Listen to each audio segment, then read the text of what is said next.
It's a blast from the past. Bob Onusko, his book, Life is the Best Remark from God. Some of the background history of the old days. Hamburger was 10 cents a pound. Gasoline was 10 cents a gallon.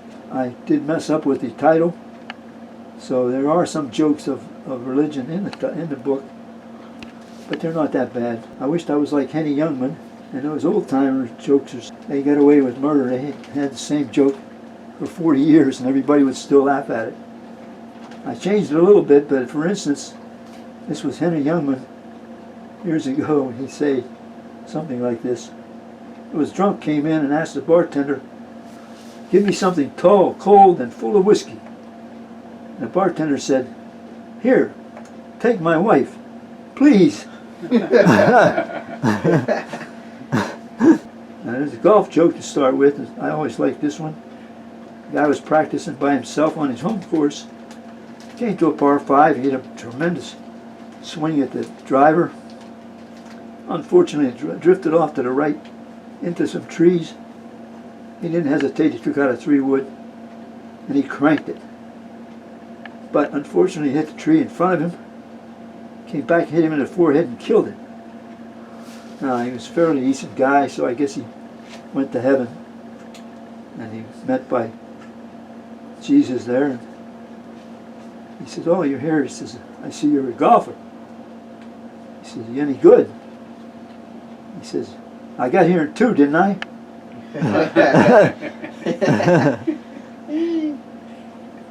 Now, there was another test where a man and a woman, the wife died, had cancer of the lungs or something, and passed away. She went up the sky bus up to heaven, and Moses was there with 10 commandments. And he said, "You believe in 10 commandments?" "Oh, yes." "What happens if you break one?" "Oh, I'd go to confession." "Oh, that's very good." He said, "Do you know where the Vatican is?" He said, "Oh, yes, in Rome." "Can you spell Rome?" "Yeah, R-O-M-E. "Oh, that's very good." But before he says you pass through here, he said, "I have errands to run. I'll give you the commandments, you hang on to them, and you test the next people that are coming up. Make sure you make them spell the word and get into heaven." So he leaves, and she's there, and here comes a busload. They're getting off, and she's testing them all. The last fellow getting off is her husband. She says, "Oh, no, don't tell him I have to suffer eternity with him." Oh my goodness. And so he comes up, he says, "Well, honey, I guess we're going to be together." She says, "Oh, no, you have to pass the test first." He says, "Oh, okay."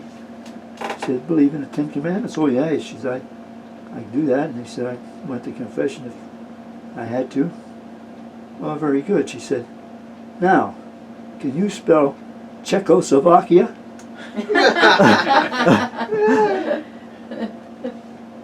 Getting back to Henny Youngman, he was walking the street, and he met up with an Oriental guy said he was from Korea.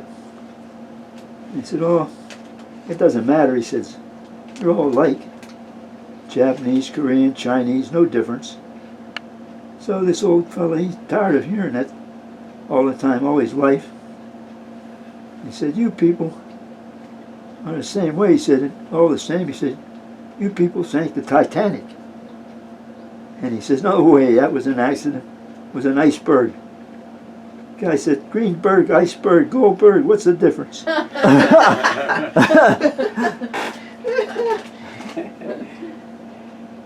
Now, there was a couple I knew, they said that the guy told me, he said, "Boy," he said, "me and my wife were really, really happy. For 20 years, he said, were we ever happy?" He said, "Really?" "Yeah." He says, "I can't get over how happy we were for 20 long years." He said, "Then we met."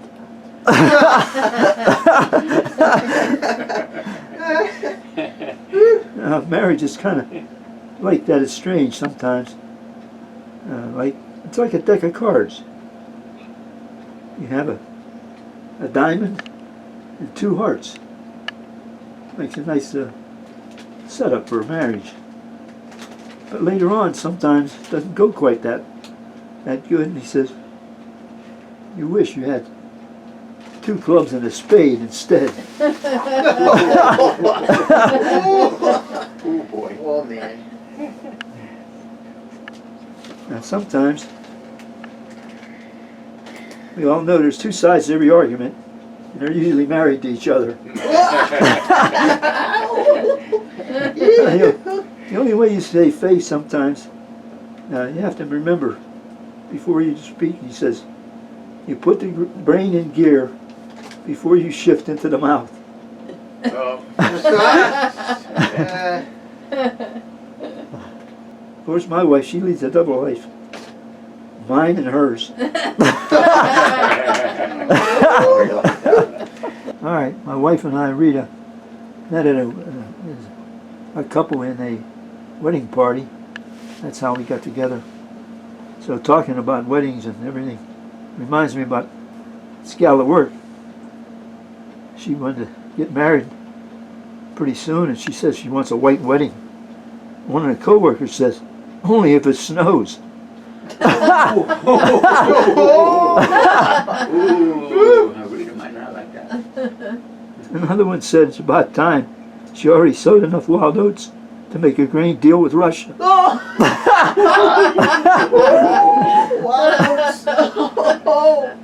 And when I went on a trip, this gal in New Orleans, she was hunting the hottest of the bunch. But on my expense report, she was gas, cigars, and lunch.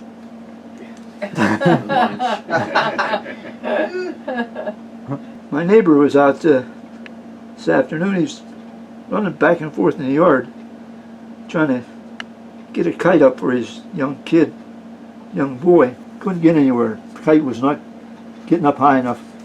Kept coming back down. So his wife opened the kitchen window and she yelled out. She says, Larry, you need more tail. He said, make up your mind. Last night you told me go fly a kite.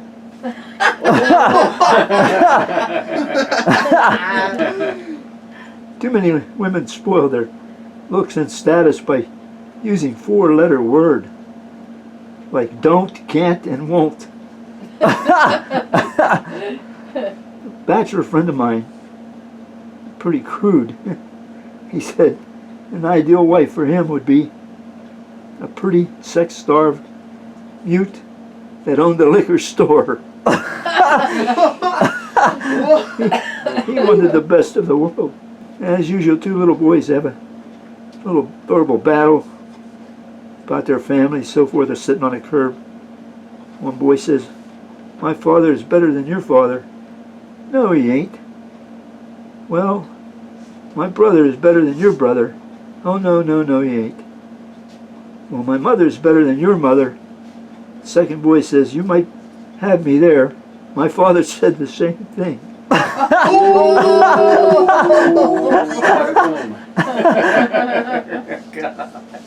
And the wife came into the living room. Guys searching the web there. What's on TV? She said.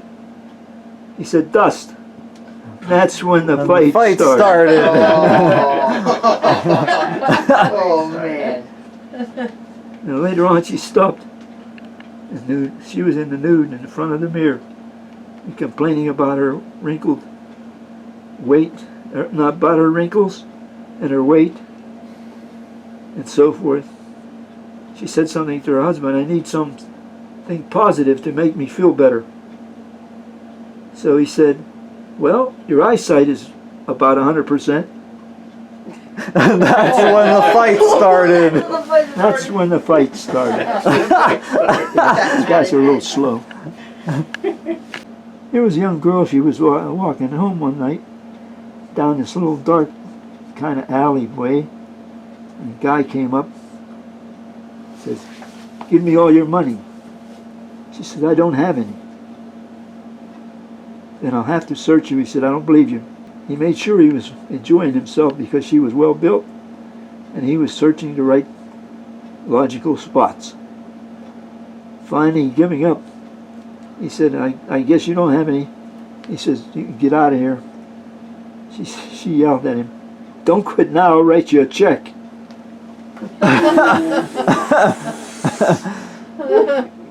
The neighbor lady is a hairdresser during the day and a call girl at night. She answers the phone every day. Heads or tails?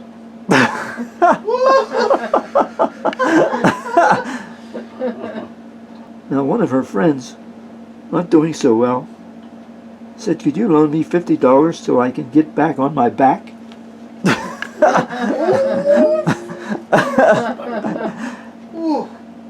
Now, there was a priest in trouble with the bishop and so forth. The bishop said, "Well, for punishment," he said, "I'm going to take you out of your nice place in New York." He says, "You're going to have to go up to Alaska and take over the parish up there as punishment for getting in trouble." So he sends the priest away, and a couple of years go by. He started concerned himself. He said he didn't hear from the priest. He can imagine what a desolated place it was. And he sent him up there. He's going to take a trip, see how he's doing. So he gets up to Alaska, and the priest meets him and says, "Oh yeah, come on in." And the bishop says, "Well, how did you make out up here?" He says, "Pretty desolate kind of a place, right?" "Well," he said, "not too bad." He said, "But I have to admit, if I didn't have my rosary and my martini twice a day," he said, "I wouldn't have been able to make it." The bishop said, "Oh, that's very, very well." He said, "It's good." He said, "By the way, Bishop, did you care for a drink?" "You know," he said, "I haven't had a martini for a long time." "Yes, I would kind of like one." So the priest yelled into the other room, "Rosary, come in and meet the bishop and bring that pitcher of martinis."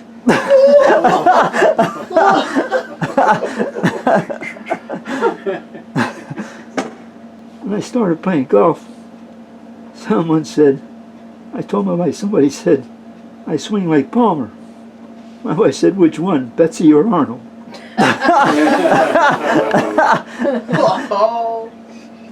Next they said I should join the course because it's going to take a while. And the guy said, "Why? What did you have on the first day?" He said, "I had 68. "Wow," he said, "that's fantastic." He said, "Yeah, tomorrow I get to play the second hole."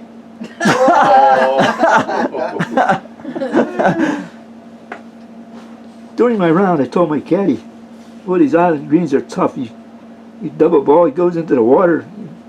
Don't hit the green, you're in trouble." He said, "I'm going to try a couple more. If I fail, I'm going to drown myself." Caddy said, "You can't." I said, "What do you mean I can't?" He said, "You don't keep your head down long enough." A friend of mine, he said he considered suicide over the game, but his wife wouldn't kill herself.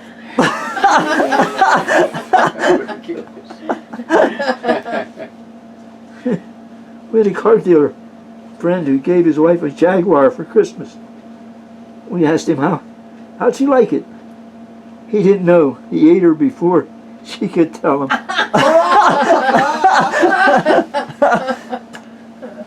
My wife asked me for something for Christmas, shiny, that would go from 0 to 130 in 10 seconds. I bought her a new bathroom scale. That's when the fight started. Bada boom. All right, there was another time where guy's on the back porch on the swing, he's reading the paper. Wife comes out with a glass of wine. He sits down, drinking her wine. Pretty soon she says, "Boy, I really, really do love you. So I don't know what I'd do without you." And the guy looks up, he said, "Oh my goodness, what a nice thing." He said, "I don't know if that's you talking to me or it's the wine talking." She said, "No, that's me talking to the wine." I like that one. Another guy said he lived with the same woman for 30 years. He said, "If my wife ever finds out, I'm in real trouble." The other one says, "Well, you're lucky." He says, "Had this woman for 25 years. All of a sudden she left me." And he says, I don't care." He said, "Let her go." He said, "I still have my wife."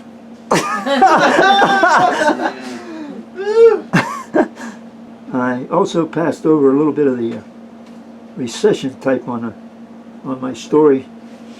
It said we had some guys who rode the rails on the railroad cars stopping in different towns trying to find work because there wasn't any in their hometown. They needed to fix up some food for their families or whatever. These guys are really something. One guy says his family was so poor, he said every birthday his mother would show him a picture of a birthday cake. And the father would say, "Tell the garbage man to leave 2 full cans, will you?" That's pretty poor. I always remember one Polish fellow telling me they didn't have any problem with they would have a 7-course dinner every once in a while. A ring of bologna and a 6-pack of beer.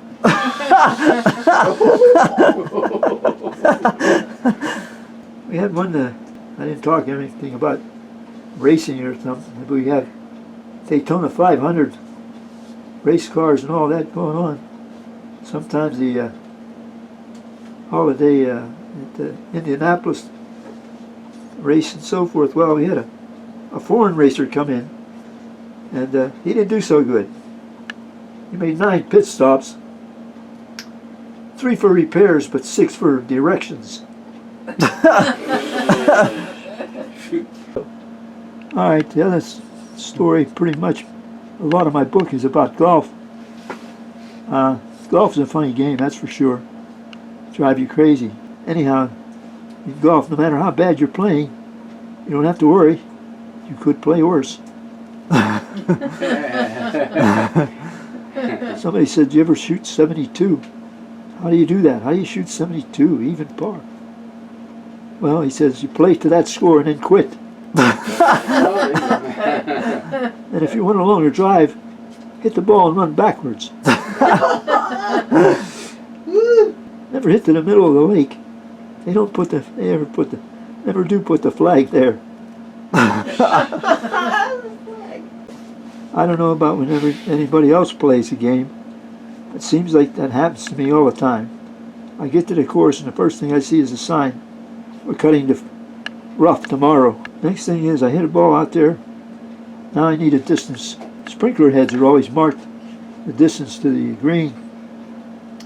Where my ball ends up, next to a sprinkler head, and it's blank. Now I go in a left-hand sand trap next to the green. Guess where the rakes are? In the other sand trap on the other side. Never fails. You hit the ball in the green, it's close to the hole that was there yesterday. One fellow said to me, you know what's wrong with your game?" I said, "No, what?" He says, "Too many clubs." I said, "What are you talking about? I only have 14 clubs in my bag." "No, I mean Heckler Club, Kosciuszko Club, Italian Club, VFW, the Moose. Too many clubs. You should love your neighbor. Just don't get caught." This Irishman and Italian were being hanged for committing a crime. The Irishman went first, and as luck would have it, the rope snapped. He fell into a water below and he swam away. When the rope was being prepared for the Italian, he said, "Make sure to tie the rope real tight. I can't swim."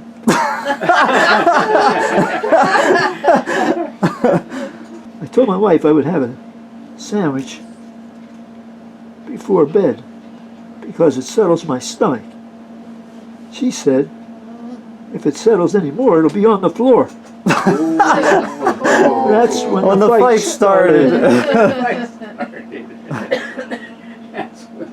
Someone asked me if I ever bet on horses. I said I did once. I bet on a horse 20 to 1. And he came in 7:45. Now, when you're poor, you also turn to drink, in case anybody knows that. I don't really drink a lot myself. I only drink with somebody or by myself. Getting married is another thing. Your groom wants to know how come he doesn't get a shower like the bride? Somebody said, that's because he's already all washed up.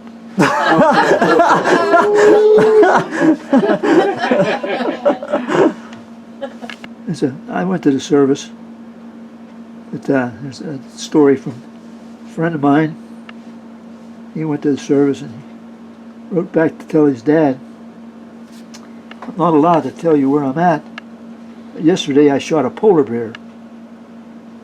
So a couple of months went by. Got another letter. I'm not allowed to tell you yet where I'm at, but today I danced with a hula girl. So now, about 6 months went by, my father gets another letter.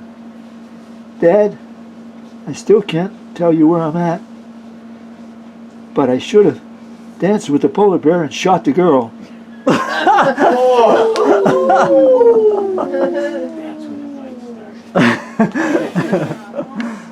Went back to golf. My wife says, you tell me all about the shots you miss on the golf course. Why don't you miss any of the shots at the 19th hole? Now this woman, she never knew her husband drank. One day he came home sober. How do you avoid hangovers, they asked him. He says, that's not it, that's easy. Just stay drunk. Now we get back to golf again. One guy went to the Masters tournament. And he saw another fellow coming with 2 chairs. And he carried them up to next to the green. And he was a local. They were allowed a special spot on the tournament at Augusta. The locals had a spot picked out. They were allowed to sit there all during the tournament. So he put the empty chair down, sat in the other one. This fella kept watching. Nobody used the second chair. So he was getting kind of weary, standing there. He asked the fellow, hey, could I possibly sit in your chair? Nobody's using it. Yeah, he says, you might as well. He said, I had this spot for 25 years. He said, my wife passed. He says, so I decided to bring the chair in case anybody could use it. So he sat down.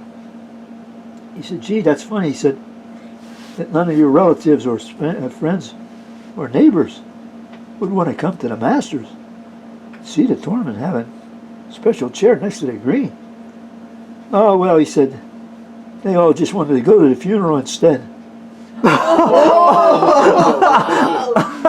my gosh!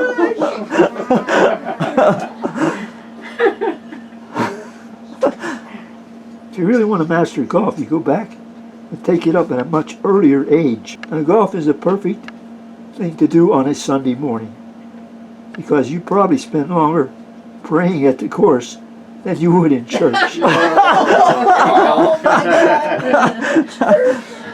Now, we all find it easier to get up at 6 a.m. to play golf. That's better than getting up at 10 a.m. to cut the grass. One guy said he didn't like our course. He said there's too many pars, too many par 8s on this course, and I parred them all. Now, a wife of a top executive says you should be taking me somewhere to eat that we haven't been for a long time. He said, how about the kitchen? And that's when the fight started. That's when the fight started. That's when One wife asked her husband, what'd you get the mother-in-law, my mother, for her birthday? He said, nothing. She says, what? Nothing? Why not? Well, he said she didn't use last year's gift. Well, what did you get her? He said, a cemetery plot. And that's when the fight started. Last but not least, almost, my buddy Joe Giuseppe Mignana took an Italian airline to come home. And while they were flying, the pilot comes on the intercom and says, I got a bad news and a good news. The bad news is we's a lost. The good news is, we're making a good time.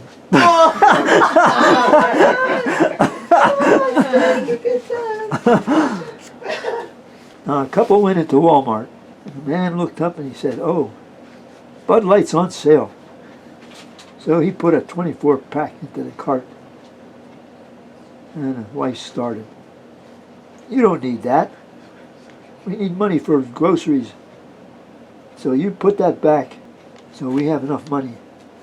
So in the next aisle, she stopped, and she was picking out beauty items, supplies that she needed. He said, "What do you need that for?" She said, "To make me look good." He says, "Huh, Budweiser does that for me." That's when the fight started. No, that wasn't when. Wait, that That wasn't. wasn't when the fight started. Come on the intercom. Man down in aisle 5. The fight was over. The fight's over.